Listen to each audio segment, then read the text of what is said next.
오늘도 이 자리에 함께 하신 저와 여러분에게 하나님의 크신 은혜가 함께 하시기를 주님의 이름으로 축복드립니다. 우리가 보시면 이렇게 주일에는 우리가 말씀을 가지고 깊이 우리가 그 말씀을 묵상하는, 그래서 하나님의 도전과 하나님의 말씀 안에서 결단하는 그런 시간들을 가집니다. 그리고 수요일에는 우리가 조금 성경 공부식으로 좀 말씀을 하나하나 풀어가면서 이렇게 말씀을 전하고 있습니다. 금요일에는 우리가 기도를 위한 말씀을 붙잡고 그 말씀 가운데서 우리가 기도의 제목을 잡고 기도하고 있습니다. 그래서 여러분들이 이 시간들 통해서 이렇게 하나님 앞에서 여러 가지 측면에서 은혜 받고 위로받고 기도할 수 있는 그런 시간들이 되시기를 주님의 이름으로 축복드립니다. 이게 차이점을 잘 모르면 안 되는데 차이점을 좀 잘 아시기를 바랍니다. 앞서 이제 블레셋과의 전투에서 홈리와 비느하스가 뺏긴 여호와의 궤가 하나님의 권능과 하나님의 섭리 가운데 이스라엘 땅으로 돌아오는 과정을 우리는 살펴보았습니다. 그 과정을 우리가 보건대 정말 블레셋의 신이라고 할 수 있는 다곤을 하나님은 부서뜨리시고, 그리고 블레셋 땅을 독종으로 초토화시키는 것을 볼 수가 있습니다. 근데 분명히 이스라엘과 블레셋과의 전투 가운데서는 이스라엘이 졌습니다. 그런데 하나님은 다곤과의 그 영적인 전투에서 승리하는 것을 볼 수가 있습니다. 그러니까 이스라엘 백성들은 패했지만 하나님은 승리하셨다라는 거예요. 그러니까 이스라엘 백성들이 하나님의 힘이 없어서, 그 이스라엘을 지킬 힘이 없어서 블레셋에게 진 것이 아니라 하나님 앞에 바로 서지 못했기 때문에 그들이 블레셋 앞에서 패할 수밖에 없었다라는 거예요. 여러분, 하나님이 우리를 지켜주시는데 하나님의 힘이 없어서 우리를 못 지켜주시는 것이 아니라 하나님과 우리 관계 속에서 우리가 범죄하고 하나님과 멀어질 때에 우리는 세상 안에서 패할 수밖에 없다는 거예요. 그러니까 우리가 세상을 이길 수 있는 힘은 어디에 있다는 거예요? 하나님과 가까이 가는 데 있다라는 것입니다. 네. 그래서 그 사실을 보여준다는 거죠. 그리고 이제 여호와의 궤가 이제 이스라엘 땅으로 들어오게 되는데, 그때 베스메스 사람들이 여호와의 궤를 들어오다 본 일로 인해서 심판을 받아서 70명 혹은 5만 70명이 죽게 되는 사건이 일어나게 됩니다. 그러니까 그 사실을 통해 우리가 보건대 하나님을 정말 우리가 경외하고 하나님을 귀하게 여길 때 하나님께서 우리를 귀하게 봐주신다는 거예요. 그러니까 하나님을 무시하고 하나님을 경홀히 여기면 하나님도 우리를 무시하신다는 거예요. 그러니까 하나님 앞에서 우리는 하나님 앞에 경외하는 마음, 정말 겸손한 마음으로 하나님 앞에 서야 된다는 것을 보여주고 있습니다. 어쨌든 이러한 여러 가지 과정들을 통해서 여호와에게는 높은 성읍이라는 뜻을 가진 이스라엘 땅 기란 여아림의 그 아비나답의 집에 들여놓게 됩니다. 그리고 그의 아들 엘리야사를 구별해서 여호와의 궤를 지키도록 했습니다. 그러니까 그 앞에서 겸손하게 정결한 마음으로 여호와의 궤를 지켰다는 거죠. 그리고 이제 20년이란 세월이 흐르게 됩니다. 근데 20년 동안 지났지만 그들은 여전히 오늘 본문의 시점까지도 이스라엘 백성들은 블레셋의 압제에 시달렸다는 거예요. 여러분, 지금 우리가 그 이스라엘 그 정세를 보면서 팔레스틴, 그 가자 지구 안에 있는 팔레스틴, 이들이 블레셋 사람들이라. 그 오래된 역사를 가지고 있죠.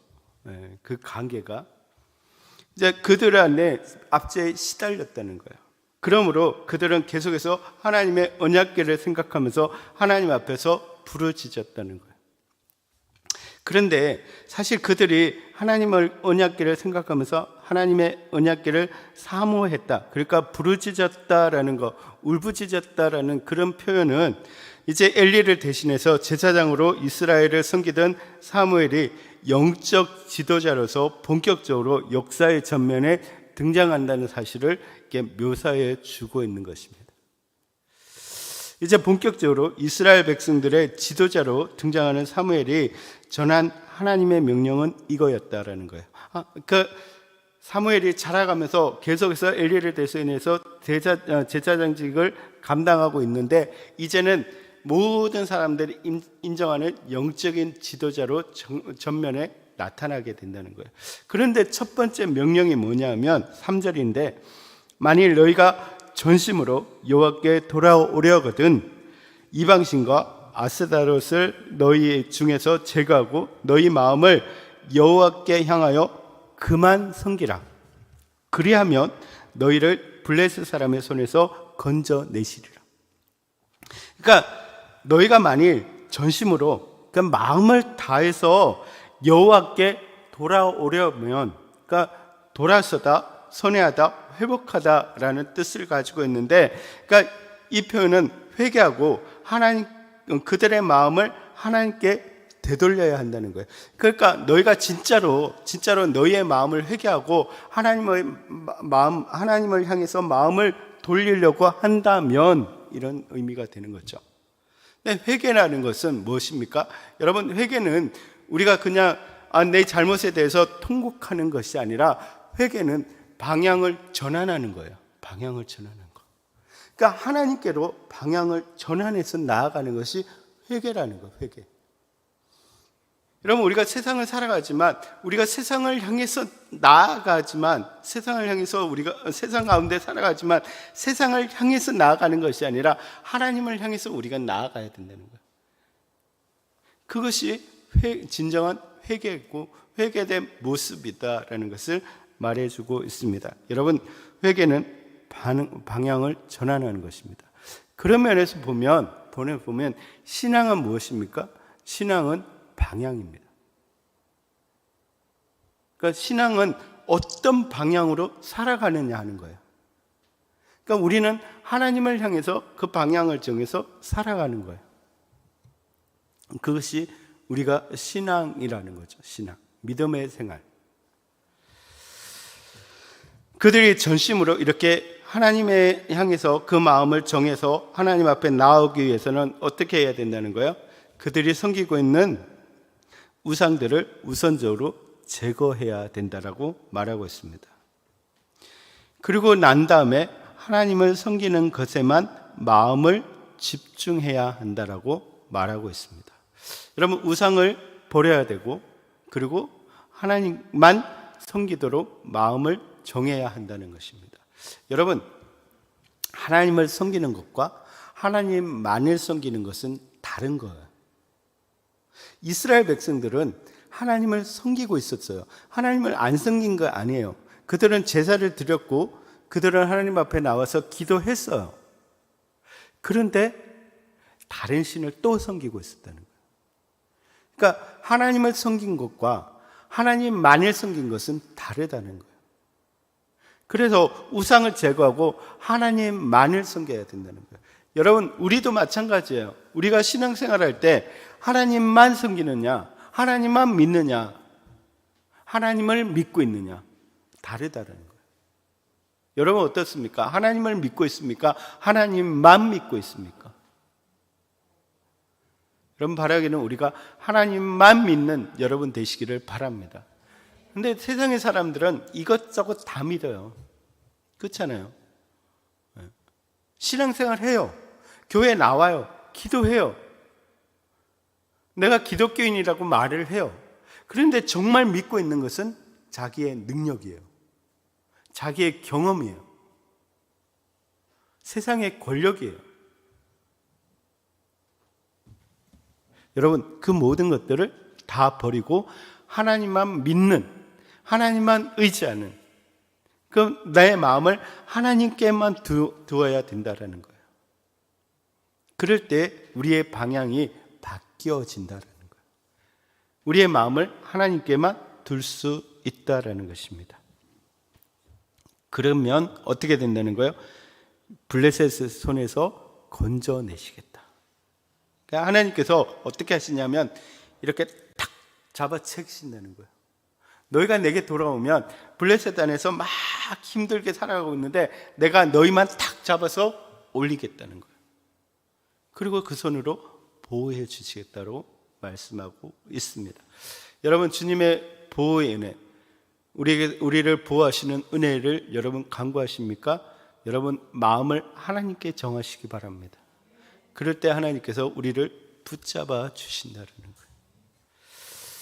그러자 이제 이스라엘 백성들은 자신들이 섬기던 바알들과 아스타롯을 제거하고 여호와만 섬겼습니다. 그러니까 지금까지 그들은 뭘 섬겼다는 거예요? 하나님도 섬기고 바알도 섬기고. 바알은 뭐예요? 풍요의 신이죠. 풍요의 신. 아스타롯은 뭐예요? 다산의 신이에요. 부부관계예요. 부부관계. 바알과 아스타롯. 그러니까 바알의 아버지가 누굽니까? 다곤이에요. 그러니까 블레셋은 다곤을 섬기고 그 가나안의 가장 유명하고 보편적인 신이 바알, 그리고 아스타롯, 아세라, 이 신을 섬겼다는 거예요. 그러니까 그들이 가나안 땅에 들어와 가지고 보니까 가나안 땅 살아가는 사람들이 풍족하게 살아가는 것 같아요. 잘 사는 것 같아요. 뭔가 한가 부족함 없이 살아가는 것 같아요. 그 원인을 찾아봤더니 그들이 바알과 아세라를 섬기고 있는 거예요. 그러니까 그들도 하나님을 섬기면서 그것들을 섬겼다는 거예요. 그러니까 이제 하나님께 나오라고 하니까 그것을 버리고 하나님만 섬기기로 작정을 하게 된다는 거예요. 이것이 회개의 첫걸음이라는 거예요. 하나님 앞에 방향을 트는 첫걸음이 되었다라는 거예요. 그래서 사무엘은 이제 본격적으로 그들을 위한 회개 기도를 위해 모든 이스라엘 백성들을 어디로요? 미스바로 모이도록 했습니다. 그래서 모든 백성들이 미스바에 모였다는 거죠. 미스바는 예루살렘 북쪽에 위치한 곳인데 백성들이 비교적 모이기에 용이한 그 이스라엘의 중앙부에 해당했다는 거예요. 그래서 그 미스바로 다 모이게 됩니다. 그래서 그 유명한 미스바 부흥 운동이 여기서 일어나게 됩니다. 그러니까 오늘 본문을 보면서 우리 교회도 좀 이런 부흥 운동이 일어났으면 좋겠다라는 마음이 듭니다. 그래서 우리 안에서 정말 성령의 역사들, 부흥의 역사들이 우리 안에 일어나기를 바랍니다.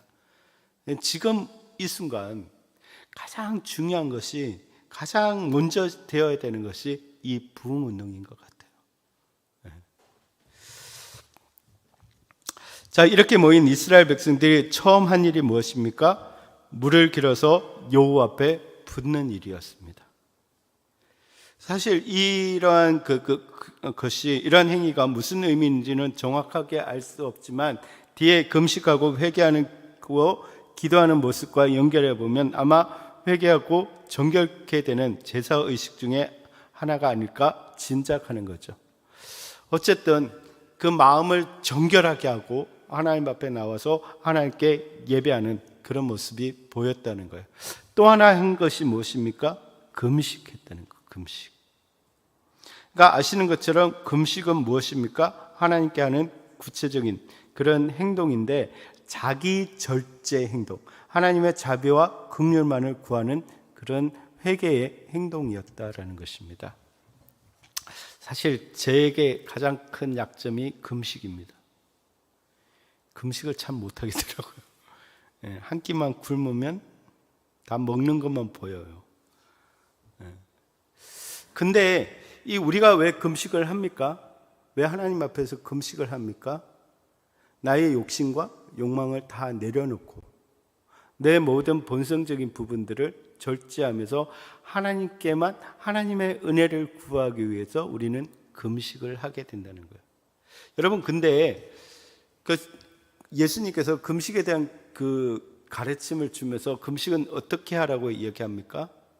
남에게 보이기 위해서 금식하는 것이 아니라 금식을 하지 않는 것처럼 금식을 하라고 이야기하는 것이죠. 그죠?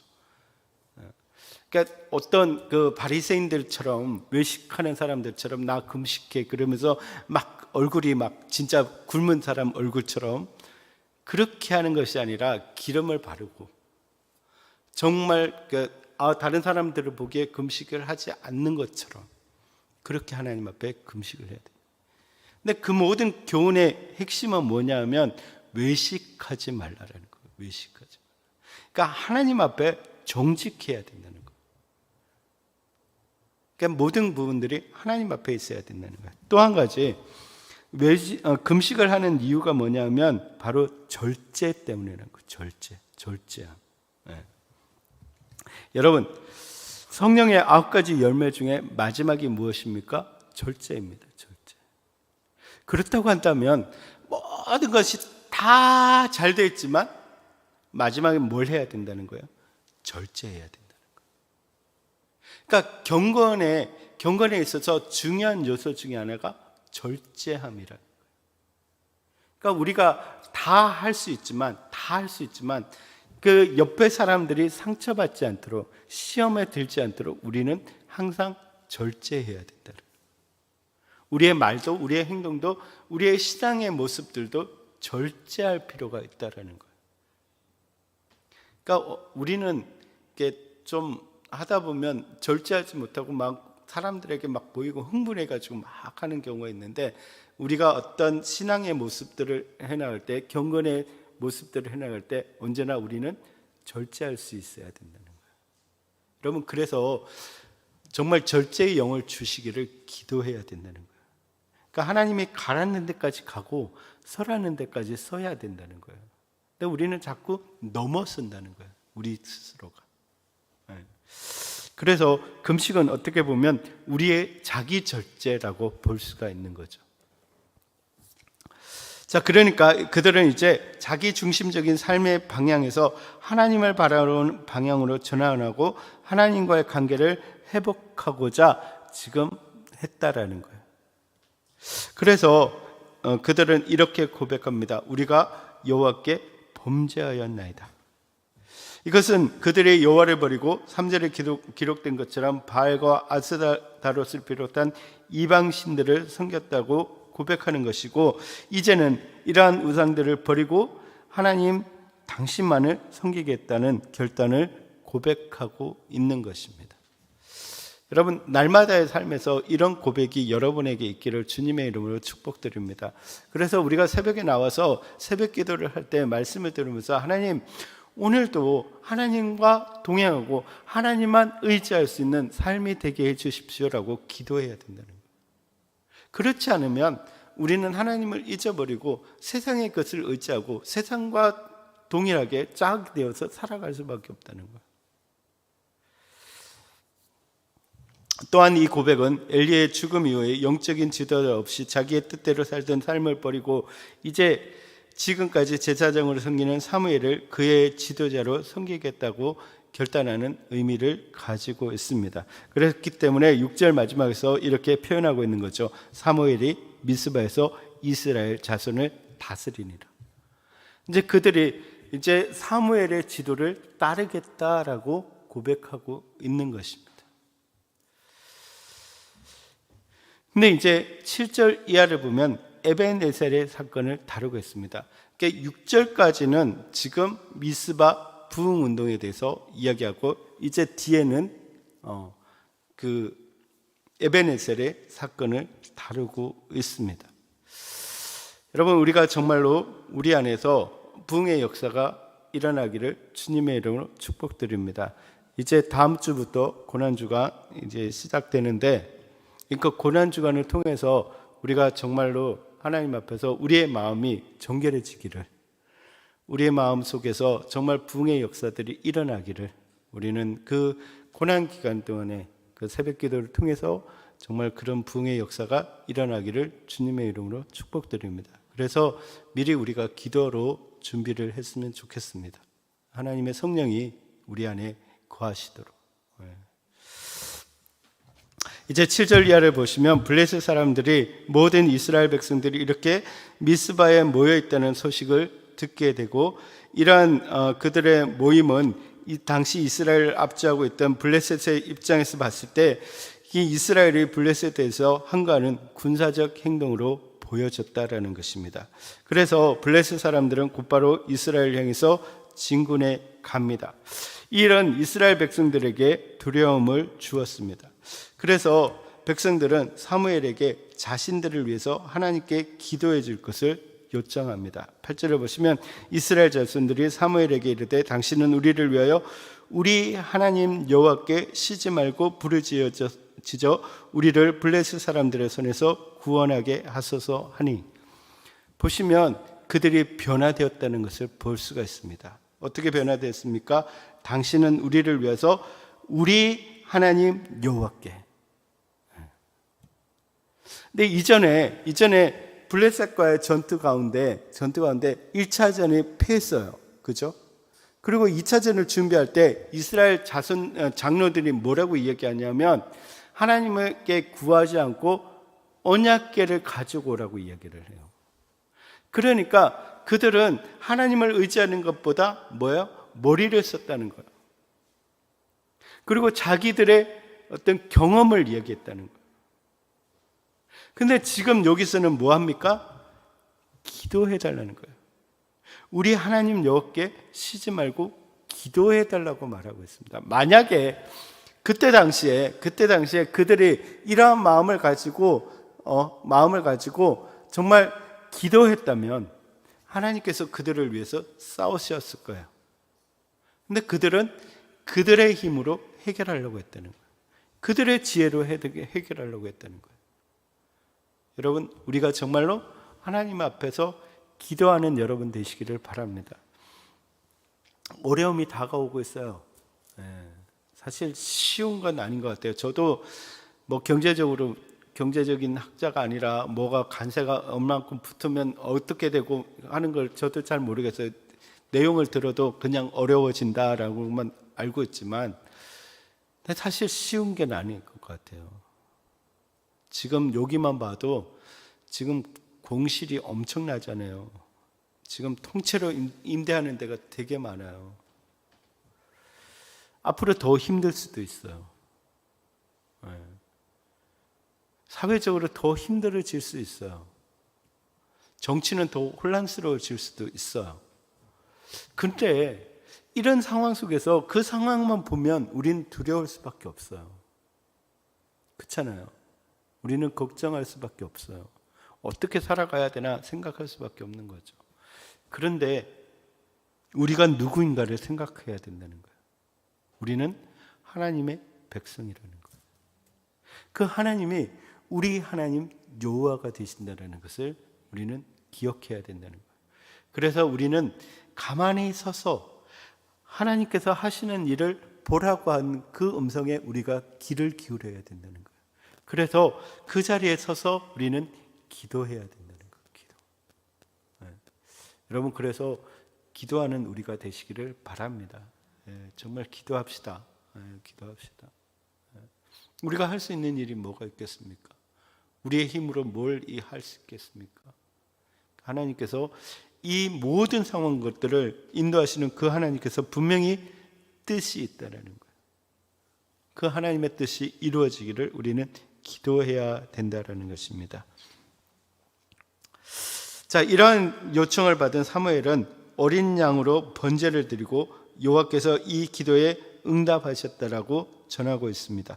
오늘 본문에는 기록하고 있지 않지만 아마 사무엘은 이전에 홍해 앞에서 모세가 이스라엘 백성들에게 명령했던 것처럼 너희는 가만히 있어 하나님의 구원하심을 보라라고 말했을 것입니다. 보시면 사무엘과 이스라엘 백성들은 동요하지 않고 끝까지 하나님께 번제를 드리고 있습니다. 그때 블레셋 사람들은 애굽의 군대가 그랬던 것처럼 이스라엘 백성들을 치기 위해서 다가왔습니다. 그때 애굽의 군대를 상대로 하나님께서 행하셨던 것처럼 블레셋 군대를 상대로 하나님께서 싸우셨는데 어떻게 싸우셨다고요? 큰 우레를 바라시고 그리고 그들을 어지럽게 하셨다는 거예요. 혼란스럽게 했다는 거예요. 다가오지 못하게 했다는 거예요. 여러분, 우리가 그 애국 군대가 다가올 때를 여러분 기억하지 않습니까? 그들이 이스라엘 백성들을 치기 위해서 다가왔을 때 어떻게 했습니까? 앞에 있던 구름이 뒤로 갔습니다. 그래서 그들을 암흑천지로 만들어 버렸습니다. 그들을 아무리 달려도 앞에 보이지가 않았다는 거예요. 앞에 어떤 일이 일어나는지 보이지 않게 하셨다는 거예요.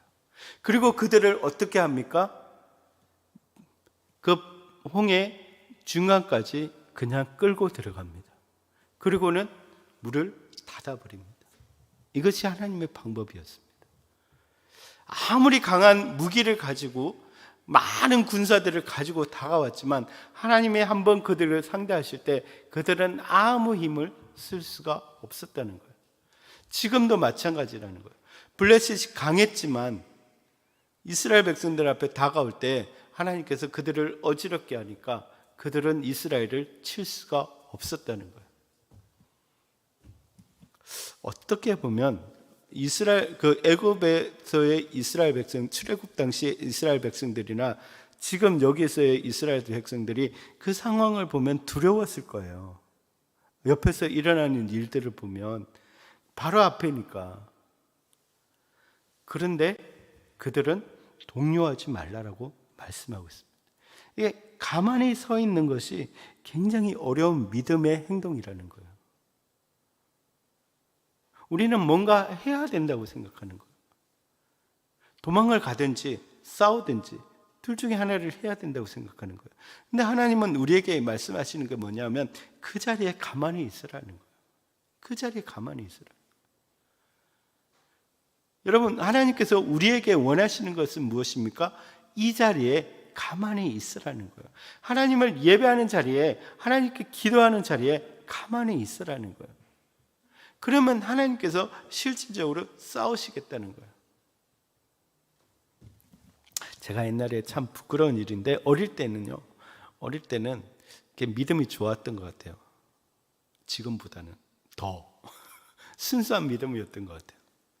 근데 예전에 뭔가 이렇게 잊어버리거나 뭔가 이렇게 찾아야 되는 때가 있었어요.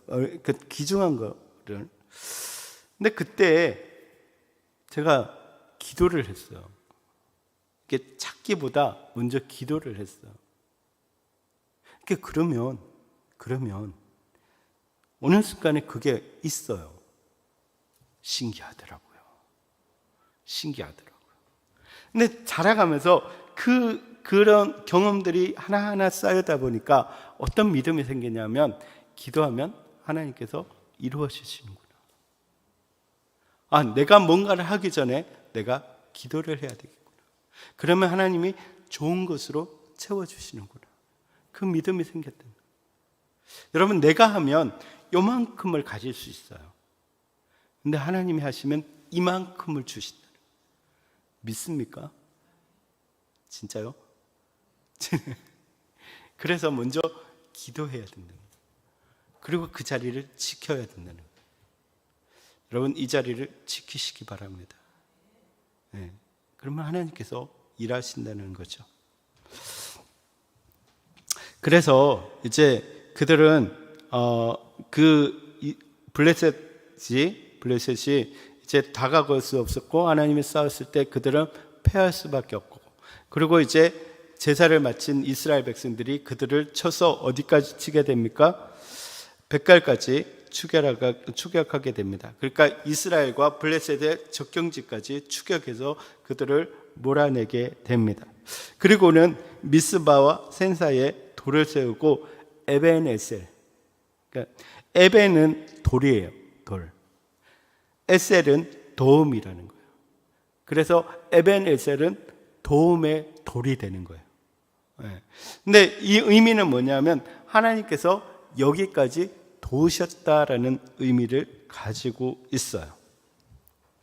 근데 그 에벤에셀의 은혜가 어떤 거냐면 첫 번째로 보면 사무엘이 사는 동안에 블레셋을 하나님께서 막아주셨다는 거예요. 그들은 어떻게 보면 그 이전부터 해서 20년 동안이나 블레셋의 압제에 시달렸어요. 그런데 그들이 이제 미스바에서 돌이켜서 하나님 앞에 온전한 예배를 드리고 하나님께 그 방향을 맞추니까 어떤 일이 일어났다는 거예요? 하나님이 블레셋을 막아주셨다는 거예요. 또한 하나님이 이스라엘 땅, 그러니까 블레셋이 차지했던 그 이스라엘 땅을 회복해 하셨다는 거예요. 그리고 하나님께서 함께 하시니까 이스라엘과 아모리 사이에 평화가 있었다는 거예요. 평강이 있었다는 거예요. 여러분, 이것이 에벤에셀의 은혜인 줄 믿습니다. 여러분, 우리가 하나님을 앞에 돌이켜서 하나님 앞에서 하나님을 믿고 그 자리에 서 있으면 하나님께서 우리를 회복해 하신다는 거예요. 하나님께서 우리를 지켜주신다는 거예요. 하나님께서 우리 가운데 평강이 있도록 만들어 주신다는 거예요. 이것이 에벤에셀의 복이라는 거예요. 근데 이 에벤에셀의 복의 전 단계가 뭐라는 거예요? 미스바 부흥운동이라는 거예요. 그러니까 하나님 관계가 회복되어야 되는 거예요. 믿음 안에 서 있을 때 에벤에셀의 복이, 은혜가 우리에게 임하게 될 줄 믿습니다. 자, 그러면 우리가 여기에서 몇 가지의 교훈을 우리가 생각해 볼 수 있는데, 첫 번째는 뭐냐면 회개를 하는, 그러니까 하나님께 우리가 하나님께 그 마음을 두고 방향을 바꾸는 그 시작은 어디에 있냐면 여호와를 사모하는 것에 있다라는 거예요. 그들이 20년 동안 여호와를 사모한지라라고 얘기하고 있어요. 그러니까 하나님을 바라보면서 그 울부짖는 거예요. 하나님 앞에서 그 방향을 바꾸는 그 전조에서 먼저 하나님을 기억하면서 자신이 떠나 있다라는 사실, 그리고 그들의 고통 가운데 하나님을 기억했다라는 거예요. 네. 그것이 회개의 시작점이라는 거예요. 여러분, 우리가 하나님의 은혜를 회복하는 여러분 되시기를 주님의 이름으로 축복드립니다. 하나님, 우리가 한번 생각을 해봅시다. 우리가 가장 좋았던 때, 하나님은 내게 은혜를 베푸셨던 때를 한번 생각해 보시기 바랍니다. 그때를 우리가 기억하면서 하나님, 다시 한번 하나님과 저가 회복되기를 원합니다. 하나님, 그 은혜를 내가 사모합니다. 다시 내가 하나님께 마음을 돌리겠습니다.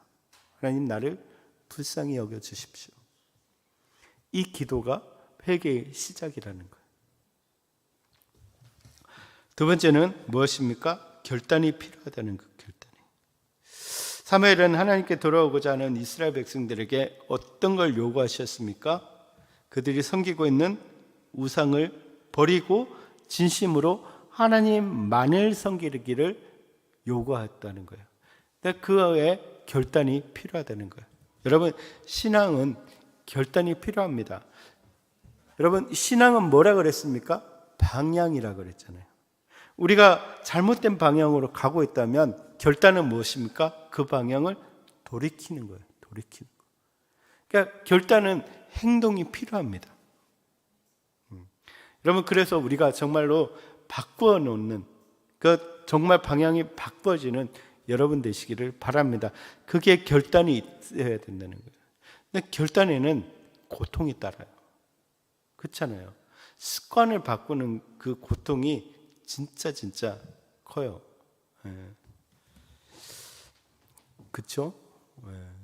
식습관 바꾸는 것도, 그 생활의 습관을 바꾸는 것도 너무너무 고통스럽잖아요. 신앙의 습관을 바꾸는 것도 정말 고통스럽다는 거예요. 여러분, 계속 이야기하는 거지만 생각하는 걸 바꾸시기 바랍니다. 우리의 생각이 그리스도인의 생각으로 바뀌어져야 돼요. 그러니까 정말로 우리 안에서 그것이 자동적으로 일어나야 된다는 거예요. 그게 훈련이거든요. 훈련. 그 다음에 우리가 말하는 습관이 바뀌어야 돼요. 말하는 습관이 바뀌어야 돼요. 우리가 진짜로, 그러니까 성경적인 용어들을 좀 많이 아실 필요가 있다는 거예요. 그래서 우리가 성경적인 용어를 많이 사용할 수 있도록 습관을 들여야 된다는 거예요. 하나님의 은혜입니다. 하나님의 자비하심과 긍휼하심입니다. 뭐 이런 부. 그러니까 우리는 자꾸 우리의 말의 습관들이 세상적인 것하고 연결이 많이 되어 있다는 거예요. 그러니까 우리가 좀 돌이켜서 성경적인 용어들을 많이 사용할 수 있도록. 예전에는 흔히 쉽게 주여, 아버지 이런 게 참 많았는데 요즘은 그런 게 별로 없는 것 같아요. 그런 부분들이 우리 안에 회복되기를 바랍니다. 그래서 우리가 어떤 상황에서도 정말 기도하고 어떤 상황에서도 정말 성경적인 그런 부분, 행동적인 부분에서도 이렇게 바뀌어지는 결단이 있어야 된다는 거예요. 근데 모든 승리의 비결은 세 번째는 뭐냐면 이 살아있는 예배. 이 살아있는 예배가 무엇입니까? 믿음의 예배를 드려야 된다는 거예요. 믿음의 예배. 우리가 예배 드릴 때 우리의 믿음이, 우리의 예배가 살아 움직이는 예배냐 아니면 죽은 예배냐, 이거는 어떤 다른 것에 있는 것이 아니라 내 안에 있다라는 거예요. 내 안에서 정말 하나님을 믿는 그 예배를 드리고 있느냐, 믿음에서 나오는 예배를 드리느냐 그렇지 않냐에 달려 있다는 거예요. 오늘 내 예배를 하나님이 받으신다. 하나님 앞에 내가 예배를 드리는 것이다. 하나님의 은혜에 대해서 내가 감격하며 드리는 것이다 라는 믿음이 있어야 된다는 거예요. 근데 교회 와서 예배 드리는데 하나님 계시는지 안 계시는지도 모르겠고, 하나님이 이것을 받으시는지 안 받으시는지도 모르겠다. 그러니까 그 예배는 어떤 예배에 참여하든지 그 예배는 죽은 예배가 된다는 거예요. 정말 믿음의 예배를 드릴 때 살아있는 예배를 드리고 하나님을 기쁘시게 하는 예배를 드릴 수 있다는 거예요. 그러니까 믿음의 기도도 마찬가지예요. 우리가 기도를 드릴 때 이 기도를 하나님이 들으신다, 하나님이 계시고 하나님이 들으신다라는 믿음의 기도를 드려야 되는데, 나는 습관적으로 기도하고 있고 하나님이 계시는지 듣고 있는지도 모르는 기도를 드린다면 그것은 잘못된 기도가 된다는 거죠. 근데 그 예배와 그 기도가 하나님의 역사를 일으킨다는 거예요. 이스라엘 백성들이 하나님께 돌이켜서 하나님 앞에 온전한 제사를 드리고 있을 때 하나님이 그들을 지키기 위해서 일하셨다는 것을 우리는 기억해야 된다는 것입니다. 여러분, 오늘 본문의 말씀을 통해서 두 가지 사건, 미스바 부흥운동과 그리고 에베네셀의 은혜를 여러분 기억하시면서 우리가 정말로 하나님께 돌이켜서 나아올 수 있는 미스바 부흥운동이 우리 안에 일어나기를 주님의 이름으로 축복드립니다. 그럴 때 에베네셀의 은혜가 우리 안에 임할 줄 믿습니다. 그래서 에베네셀의 은혜를 누리는 삶을 살아가는 저와 여러분이 되시기를 주님의 이름으로 축복드립니다.